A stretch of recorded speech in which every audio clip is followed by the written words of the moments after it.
বাবা মুয়াজ্জিন আর ছেলে ইমাম, দুইজন একসাথেই মসজিদের পবিত্র দায়িত্ব পালন করছেন। একজন আজান দেন, অন্যজন ইমামতি করেন।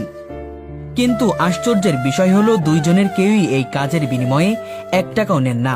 ধর্মের সেবা করছেন কেবল আল্লাহর সন্তুষ্টির জন্য। সূরা বাকারার 174, 75, 76 নম্বর আয়াত আল্লাহ বলেছেন ধর্মের বিনিময় নেওয়া যাবে না। আল্লাহ বলছেন যে আমার এই আয়াত গোপন করে, বিনিময় তুচ্ছমূল্য গ্রহণ করে, সে তার জঠরে মানে পেটে আগুন ব্যতীত কিছুই করে না।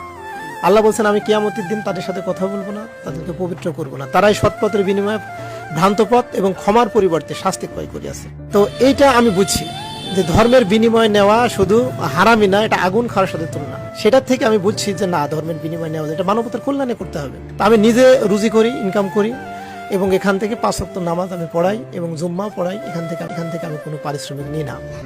মাশাআল্লাহ, দুনিয়াতে এখন এমন মানুষ আছে দেখে দুনিয়া ঠিক আছে। একটা কথাই বলতে চাই, আল্লাহ আপনার পুরো ফ্যামিলিকে নেক হায়াত দান করুন, আমিন।